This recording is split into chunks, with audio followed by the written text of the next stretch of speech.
بسم اللہ الرحمن الرحیم۔ مسجد سے متعلق سنتیں اور آداب۔ نمبر 1، دل کو مسجد سے جوڑے رکھنا۔ آپ صلی اللہ علیہ وسلم نے فرمایا، 7 آدمی اللہ کے سائے میں اس دن رہیں گے جس دن اس کے سائے کے سوا کوئی سایہ نہ ہوگا۔ ان میں سے ایک وہ شخص ہوگا جس کا دل مسجد میں لگا رہتا ہو۔ صحیح بخاری حدیث نمبر 660۔ ایک دوسری حدیث میں آپ صلی اللہ علیہ وسلم کا ارشاد ہے کہ جب تم کسی کو بار بار مسجد جاتے آتے دیکھو تو اس کی ایمان کی شہادت دو، کیونکہ اللہ تعالی فرماتا ہے انما یعمر مساجد اللہ من آمن باللہ والیوم الآخر۔ ترجمہ: اللہ کی مسجدوں کو صرف وہی لوگ آباد رکھتے ہیں جو اللہ اور آخری دن پر ایمان رکھتے ہیں۔ نمبر 2، پیدل مسجد جانا۔ حضرت ابو ہریرہ رضی اللہ عنہ سے روایت ہے کہ آپ صلی اللہ علیہ وسلم نے فرمایا، کیا میں تمہیں وہ اعمال نہ بتلاؤں جس سے اللہ سبحانہ و تعالی گناہ مٹاتے ہیں اور درجات بلند فرماتے ہیں؟ صحابہ نے عرض کیا، کیوں نہیں اے اللہ کے رسول؟ تو آپ صلی اللہ علیہ وسلم نے فرمایا، نہ چاہتے ہوئے بھی اچھی طرح وضو کرنا اور مسجد کی طرف پیدل جانا اور ایک نماز کے بعد اس کے بعد والی نماز کا انتظار کرنا، یہ تمہارے لیے رباط یعنی شیطان سے بچنے کا قلعہ ہے۔ صحیح مسلم حدیث نمبر 451۔ نمبر 3، سکون و وقار کے ساتھ مسجد کی طرف جانا۔ آپ صلی اللہ علیہ وسلم نے فرمایا، جب تم اقامت سنو تو نماز کی طرف چل پڑو اور سکون و وقار کو لازم پکڑے رکھو اور دوڑ کر مت آؤ۔ صحیح بخاری حدیث نمبر 636۔ نمبر 4، مسجد کا ادب و احترام ملحوظ رکھنا۔ قرآن میں اللہ تعالیٰ کا ارشاد ہے، وَمَن يُعَظِّمْ شَعَائِرَ اللَّهِ فَإِنَّهَا مِن تَقْوَى الْقُلُوبِ۔ ترجمہ: اور جو شخص اللہ کے شعائر کی تعظیم کرے تو یہ بات دلوں کے تقوی سے حاصل ہوتی ہے۔ سورۃ الحج آیت نمبر 32۔ مسئلہ: مسجد بھی اللہ کی نشانیوں میں سے ہے، اس لیے اس کا ادب و احترام کرنا نہایت ضروری ہے۔ نمبر 5، 2 رکعت نماز تحیۃ المسجد کی نیت سے پڑھنا، بشرطے کہ مکروہ وقت نہ ہو۔ حضرت ابو قتادہ سلمی سے روایت ہے کہ رسول اللہ صلی اللہ علیہ وسلم نے فرمایا، جب تم میں سے کوئی شخص مسجد میں داخل ہو تو بیٹھنے سے پہلے 2 رکعت نماز پڑھ لے۔ صحیح بخاری حدیث نمبر 444۔ مسئلہ: اگر کوئی شخص مسجد میں آتے ہی فوراً کوئی نماز مثلاً فرض، سنت یا نفل پڑھنے لگتا ہے تو اس کو اس نماز کے علاوہ تحیۃ المسجد کا بھی ثواب ملتا ہے۔ نمبر 6، مسجد کو صاف ستھرا اور خوشبودار رکھنا۔ حضرت عائشہ رضی اللہ عنہا سے روایت ہے کہ رسول اللہ صلی اللہ علیہ وسلم نے محلوں میں مسجد بنانے، انہیں صاف رکھنے اور خوشبو سے بسانے کا حکم دیا ہے۔ سنن ترمذی حدیث نمبر 594۔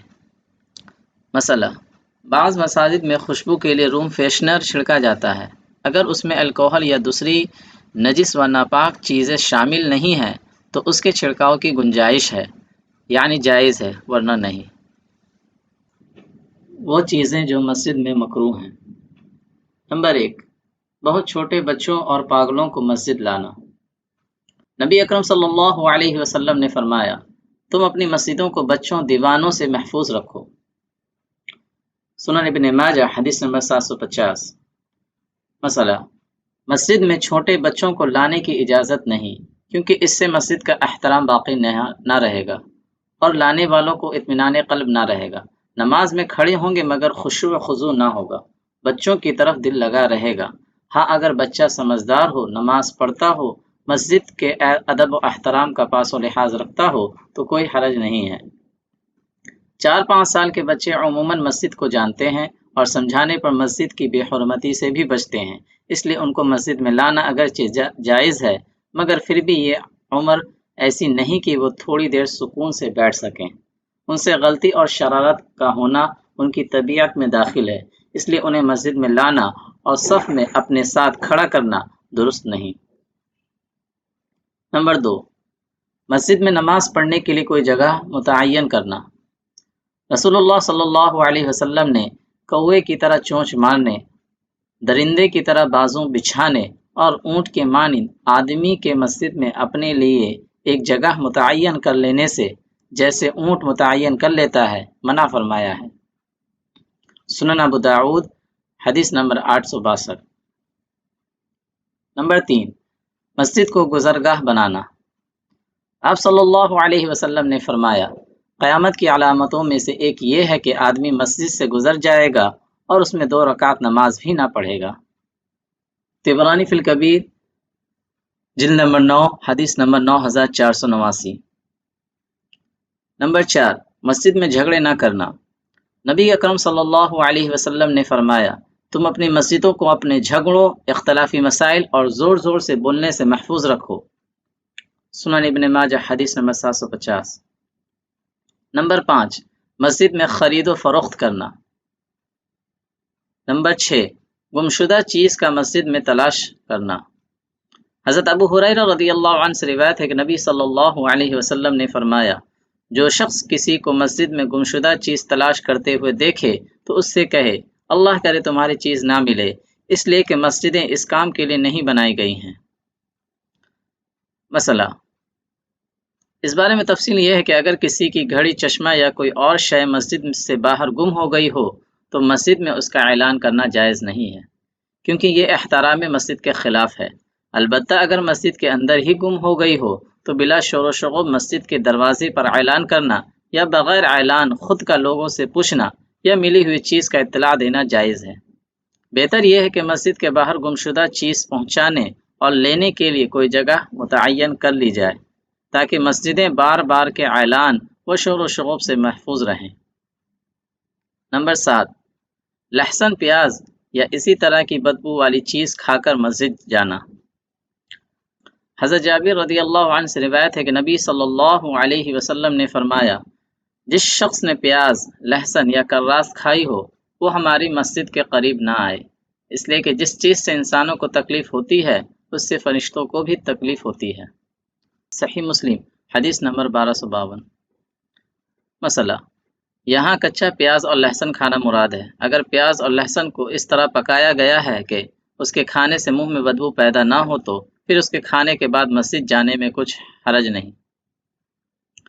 نمبر 8، مسجد میں دنیاوی باتیں کرنا۔ آپ صلی اللہ علیہ وسلم کا ارشاد ہے کہ لوگوں پر ایسا زمانہ آئے گا کہ وہ اپنی دنیاوی معاملات کے متعلق مسجدوں میں بیٹھ کر گفتگو کریں گے۔ تم ان کی ہم نشینی اختیار نہ کرنا، کیونکہ جو لوگ مسجد میں دنیاوی باتیں کرتے ہیں اللہ رب العزت کو ان کی کوئی پرواہ نہیں ہے۔ رواہ البیہقی حدیث نمبر 71 جلد نمبر 1۔ ایک دوسری جگہ حضرت عبداللہ بن عمر رضی اللہ عنہ سے روایت ہے کہ نبی صلی اللہ علیہ وسلم نے مسجد میں جمعہ کے روز نماز سے پہلے حلقے بنا کر بیٹھنے سے منع فرمایا ہے۔ مسئلہ، بلا ضرورت شرعیہ مسجد میں باتیں کرنا سخت گناہ ہے، نیز اس میں مسجد کی بے حرمتی ہے، اس لیے یہ عمل مکروہ ہے۔ اللہ تعالی ہمیں ان باتوں پر عمل کرنے کی توفیق عطا فرمائے، آمین۔